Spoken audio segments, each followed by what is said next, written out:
छठी इंद्रिय। यदि कोई मुझसे पूछे कि इस विश्व में मुझे क्या सबसे अधिक अचंभित करता है, तो मैं बिना एक पल सोचे कहूँगा मानव मस्तिष्क। और वह इसलिए क्योंकि वैज्ञानिक वर्षों से इसकी पूर्ण क्षमताओं को जानने के प्रयास में लगे हैं, परंतु इतने अध्ययन, इतने अनुसंधान के पश्चात भी आधुनिक विज्ञान एक अंतहीन पथ पर भटकता हुआ ही दिखाई पड़ता है। और सत्य यह है कि विज्ञान अगले लाख वर्षों में भी इसके पूर्ण रहस्यों को उजागर नहीं कर सकता। इसका कारण है कि हम हर खोज बाहरी रूप में करते रहते हैं। अगर हम हृदय को देखना चाहें तो हम मानव शरीर को चीर फाड़ कर ही ऐसा कर पाएंगे। आजकल अवश्य एंडोस्कोप यंत्र की सहायता से मानव शरीर के अंदर के चित्र प्राप्त किए जा सकते हैं, परंतु एक योगी न केवल शरीर के भीतर अपितु पूरे ब्रह्मांड का दर्शन अपनी आत्मशक्ति तथा छठी इंद्रिय द्वारा कर सकता है। कहते हैं कि आत्मा की क्षमताएं अनंत हैं। यदि आप किसी चिकित्सक से कहें कि आपकी आत्मा व्यथित है, तो वह चाहे आपका पूरा शरीर चीर ले, उसे कोई ऐसी वस्तु नहीं मिल पाएगी जिसे वह आत्मा कह सके। नमस्कार, आप सभी का स्वागत है रुचि ज्ञान Ganga audio book YouTube channel पर। आप सुन रहे हैं अहम ब्रह्मास्मि पुस्तक का अगला भाग, छठी इंद्रिय। हमारे जीवन में कई बार ऐसे क्षण आते हैं जब हमें बिना किसी प्रत्यक्ष प्रमाण के किसी घटना का आभास हो जाता है। कभी हम किसी अनहोनी को पहले ही महसूस कर लेते हैं, तो कभी बिना बताए किसी प्रियजन की तकलीफ को समझ जाते हैं। क्या यह सिर्फ संयोग है या हमारे भीतर एक अदृश्य शक्ति कार्य कर रही है?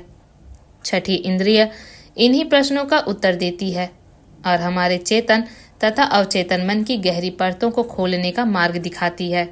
अगर आप अध्यात्म, मानसिक शक्तियों और जीवन के रहस्यों को समझने में रुचि रखते हैं, तो यह आपके लिए एक अनमोल खजाना साबित होगा। ऑडियो वीडियो बुक को लाइक करें, अपने विचार कमेंट में साझा करें, चैनल को सब्सक्राइब करें और बेल आइकन दबाकर हमारे अगले ज्ञानवर्धक एपिसोड की सूचना प्राप्त करें। आपका समर्थन ही हमें और प्रेरित करता है। धन्यवाद।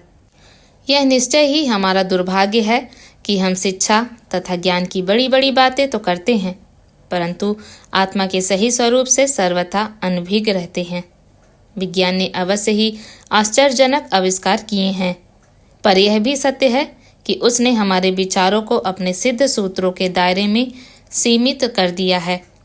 यहाँ पर यह बताना मैं आवश्यक समझता हूँ कि आधुनिक विज्ञान के मूल अन्वेषकों को उस समय के सामाजिक तथा सांस्कृतिक मूल्यों पर प्रहार करके ही अपने नवीन विचारों को दुनिया के समक्ष प्रस्तुत किया था। उस समय उनकी खोजों को भी झूठ तथा नास्तिकता का पर्याय बताकर बहिष्कृत किया गया। यह सब इसलिए हुआ क्योंकि रूढ़िवादिता में जकड़े वे लोग उन तथ्यों को स्वीकार नहीं कर सके। आज सभी जानते हैं कि पृथ्वी सूर्य के चारों ओर चक्कर लगाती है, परंतु जब यही तथ्य काप्रिनिकस ने उजागर किया था, तो चर्च ने उसका बहिष्कार कर अपनी सर्वथा गलत धारणा की पृथ्वी पर ग्रहमंडल के मध्य में स्थित है को ठीक बताया। कापरनिकस को कड़ा दंड दिया गया, परंतु सत्य तो सत्य ही रहा। हाँ, इससे एक बात अवश्य ही सिद्ध हो गई कि अधिकतर मनुष्य अपने को संकुचित तथा सड़े गले मानसिक दायरे में सीमित करने में प्रसन्नता अनुभव करते हैं। अगर मैं कहूँ कि मैं आकाश में स्वच्छंद उड़ सकता हूँ, तो तुम मुझ पर हंसोगे। निश्चय ही मेरे पास ऐसी क्षमता हो सकती है, परंतु तुम्हारा मस्तिष्क कुछ ऐसे रूढ़िवादी नियमों से बंधा है कि तुम अपने विचारों को एक ही लीक पर दौड़ाने के लिए मजबूर हो तथा उनसे हटने का साहस नहीं जुटा पाते। इसलिए इन नियमों के प्रतिकूल दिखने वाले सभी विचारों को तुम अस्वीकार करते हो तथा विरोधाभास प्रकट करने से भी नहीं चूकते। किंतु मानव शरीर की पूर्ण जानकारी हेतु स्वतंत्र तथा खुले ढंग से मस्तिष्क के प्रयोग की आवश्यकता है। सिक्स्थ सेंस तथा छठी इंद्रिय एक बहुचर्चित शब्द है, परंतु इसका सही अर्थ बहुत ही अल्पसंख्यक लोगों को ज्ञात है। यहाँ तक कि इस शब्द ने उत्कंठा तो अनेकों में पैदा की, परंतु विज्ञान के विशेषज्ञ भी इसके स्वरूप को जानने में असक्षम हो रहे। विज्ञान का छठी इंद्रिय की शक्तियों से अनभिज्ञ रहने का कारण भी सीमित तथा संकुचित विचार ही है। पश्चिम में इस विषय पर चल रही खोजबीन भी अभी प्रारंभिक स्तर पर ही अटकी है। जैसा कि पश्चिमी देशों में समझा जाता है, छठी इंद्रिय केवल भूत तथा भविष्य काल जानने की शक्ति को नहीं कहते।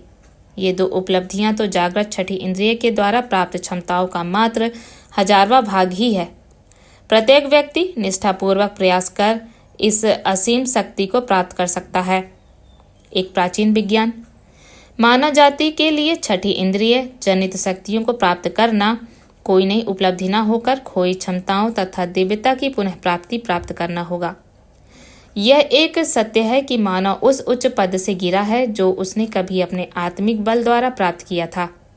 एक समय ऐसा भी था जब अधिकतर मनुष्यों की छठी इंद्रिय जागृत अवस्था में थी और वे इन शक्तियों का प्रयोग अपने तथा जनहित के लिए करते थे। उस संयम दिव्य शक्तियां होना कोई अप्रत्याशित उपलब्धि नहीं थी। रावण को आज भी जनसामान्य में घृणा तथा उपेक्षा की दृष्टि से याद किया जाता है, जबकि वह एक महापंडित तथा अद्वितीय विद्वान था। उसके पास अनेकों दिव्य शक्तियों का भंडार था तथा तंत्र के क्षेत्र में उस समय शायद ही कोई व्यक्तित्व उसकी टक्कर कर रहा होगा। वह महर्षि विश्वा का पुत्र तथा महामुनि पुलस्त्य का पौत्र था। निश्चय ही यह दुख की बात है कि हम उसे उपेक्षापूर्ण निगाहों से देखते हैं, जबकि आज भी दक्षिण भारत में कई स्थानों पर उसको श्रद्धापूर्वक पूजा जाता है। मध्य प्रदेश के एक गांव का तो नाम ही रावण है और वहां पर कोई भी शुभ कार्य उसकी पूजा के किए बिना संपादित नहीं किया जाता। रावण के लिए अंतरिक्ष में विचरण करना तथा नवीन वस्तुओं की रचना करना बाल लीला के समान था। वह भगवान शिव का अनन्य भक्त था तथा तंत्र शक्ति द्वारा उसने अपनी छठी इंद्रिय को जागृत कर लिया था। उसकी असीम शक्तियों का राज उसकी जागृत छठी इंद्रिय ही थी, जिसके बल पर उसने लंका को स्वर्ण नगरी में बदल दिया था। तुमको शायद यह सब अविश्वसनीय सा प्रतीत हो, मगर यह सच है कि हर व्यक्ति इन शक्तियों का स्वामी बन सकता है। यह विज्ञान केवल भारत तक ही सीमित नहीं रहा, अपितु चीन तथा यूनान में भी छठी इंद्रिय को जागृत करने की विधियां प्रचलित थीं। प्राचीन काल में संसार के विभिन्न क्षेत्रों में अनेकों सभ्यताओं का जन्म हुआ। भारतीय सभ्यता के अलावा दो अन्य संस्कृतियों ने भी इस क्षेत्र में निपुणता का परिचय दिया। इनमें से ही एक थे यूनानी, जिन्हें ज्ञान का पुंज कहा जाता था, तथा दूसरे थे चीनी। इनके ज्ञान तथा आध्यात्मिकता का आधार मानव जीवन ही था। इनके अध्ययन का मूल विषय मानव शरीर एवं उसकी असीमित उपलब्धियां ही थी। उस समय जबकि भौतिकता की ओर इतना रुझान नहीं होता था, तब वहां के विद्वानों ने मानव मस्तिष्क एवं आध्यात्मिक स्थान के क्षेत्र में गहन शोध कर सफलता प्राप्त की। उनके परिणाम भारतीय ऋषियों एवं योगियों के ज्ञान से अत्यधिक मेल खाते थे। उनके अनुसार मस्तिष्क जो मानव शरीर का केंद्र है, वह ईथर शक्ति का ही स्थूल स्वरूप होता है। इसलिए मस्तिष्क को ब्रह्मांड का भी नाभिक केंद्र माना गया है। यूनानी विद्वानों ने यह निष्कर्ष निकाला कि अगर इस शारीरिक केंद्र को पूर्णतः जागृत कर इसका आकाश तत्व के साथ संपर्क जोड़ दिया जाए तो मानव एक दिव्य स्वरूप प्राप्त कर सकता है, और यह संभव है छठी इंद्रिय के जागरण से। प्राचीन यूनानी इस विज्ञान में सिद्धस्थ थे तथा कड़े परिश्रम द्वारा उन्होंने इसे उच्चता के ठीक उसी स्तर तक पहुंचा दिया था जिस पर आज टेक्नोलॉजी है।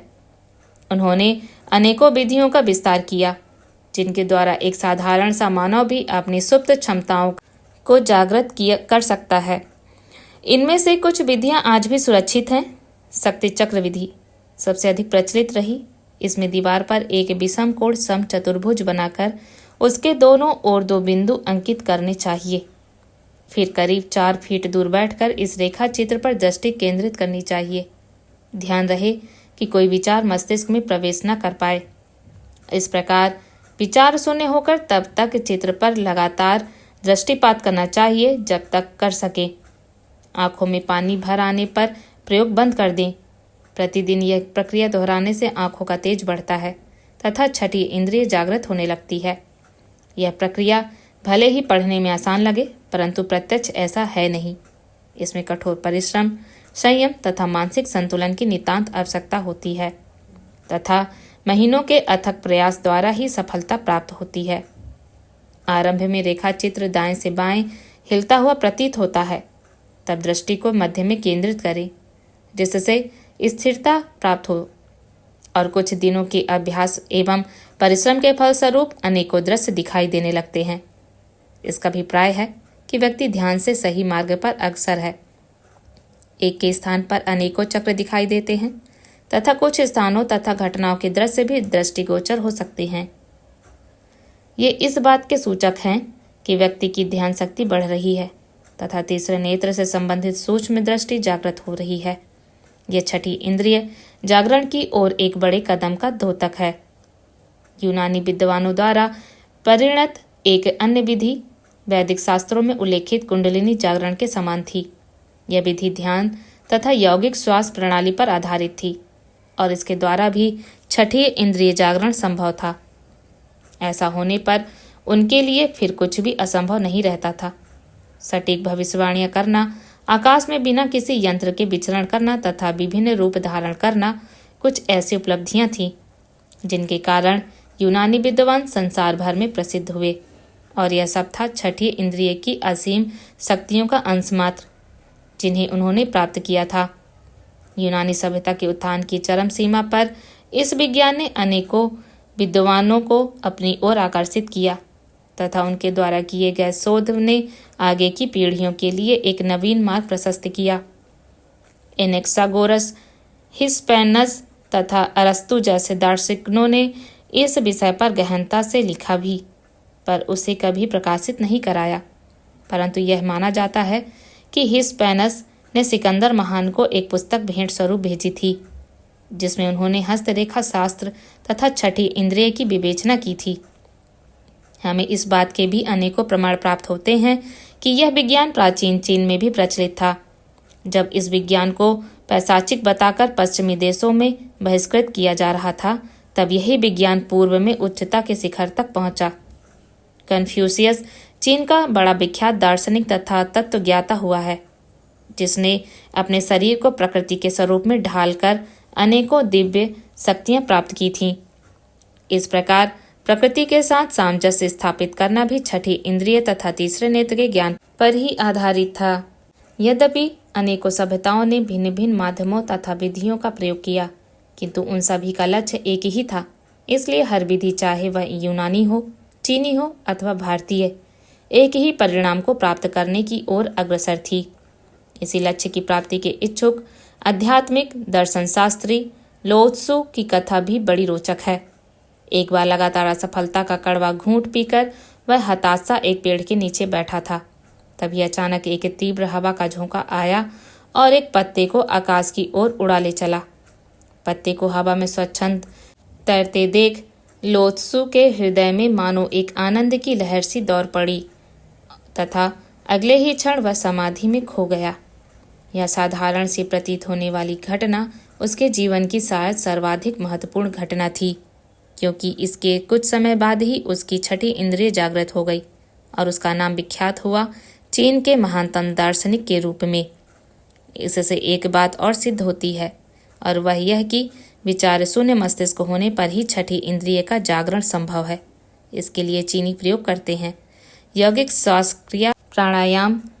हालांकि उन्होंने अपने ढंग से इसमें कुछ परिवर्तन कर इस क्रिया को तानतियान नाम दिया है, परंतु इसका मूलभूत आधार भारतीय यौगिक क्रिया ही है। स्वस्थ शरीर में ही स्वस्थ मस्तिष्क हो सकता है तथा तभी छठी इंद्रिय जागृत अवस्था प्राप्त कर सकती है। चीनी श्वास क्रिया इसी सत्य को आधार मानकर विकसित हो गई है। इसलिए शाओलिन जैसे मार्शल आर्ट्स के गुरुकुल में भी अनेकों शारीरिक व्यायामों के अलावा इस श्वास क्रिया पर भी अत्यधिक जोर दिया जाता है, जिससे कि शारीरिक स्वास्थ्य के साथ साथ मानसिक बल का भी विकास हो सके। इन दो सभ्यताओं के अतिरिक्त यहूदी तथा मिस्र के लोगों को भी छठी इंद्रिय का ज्ञान था। जब मूसा ने अपनी यहूदी अनुसरणकर्ताओं को मिस्र की परतंत्रता से मुक्ति दिलाई, तब वे प्राचीन मिस्र की आध्यात्मिक ज्योतिष तथा दार्शनिक ज्ञान की लिपियों को अपने साथ ले गए। इनमें से कुछ पुस्तकें पराशक्ति के ज्ञान से भरी थीं तथा उनमें इन शक्तियों को प्राप्त करने की विधियां स्पष्ट की गई थी। छठी इंद्रिय को जागृत करने की भी कुछ साधनाओं की विवेचना इन पुस्तकों में थी। नॉस्ट्रेडेमस, जो कि यहूदी था, ने इस ज्ञान में प्रखरता हासिल की थी। छठी इंद्रिय वह शक्ति है जो कि मानव मस्तिष्क में स्थित है। यही कारण है कि जितना ही हम मस्तिष्क को जागृत करते हैं उतना ही यह शक्ति उजागर होती है। इससे यह सिद्ध होता है कि छठी इंद्रिय पूर्ण रूप से तो जागृत हो ही सकती है, आंशिक रूप से भी इसको संपादित किया जा सकता है। मैंने यह अनुभव किया है कि जहाँ यूनानी, चीनी तथा मिस्र की विधियों के द्वारा आंशिक जागरण ही संभव है, वहीं पर वैदिक विधानों, क्रिया योग आदि द्वारा पूर्ण जागरण हो जाता है। वैदिक विधियों द्वारा मस्तिष्क में स्थित अमृत के स्रोत अर्थात सहस्त्रार का जागरण हो जाता है तथा व्यक्ति छठी इंद्रिय की शक्तियों को प्राप्त कर लेता है। इन शक्तियों को प्राप्त करना प्रत्येक व्यक्ति के लिए संभव है। कोई भी नोस्ट्रेडेमस की ही भांति एक महान भविष्यवक्ता बन सकता है। जब विश्व की लगभग सभी सभ्यताओं ने छठी इंद्रिय के अस्तित्व को स्वीकारा है, तब इस शक्ति पुंज के बारे में कोई संदेह नहीं रह जाता। यहाँ यह अवश्य है कि विज्ञान ने इस संदर्भ में अभी तक कोई संतोषजनक निष्कर्ष नहीं निकाला। इसलिए मैंने आगे के पृष्ठों में जो कुछ भी लिखा है उसको वैज्ञानिक आधार भी देने का प्रयास किया है।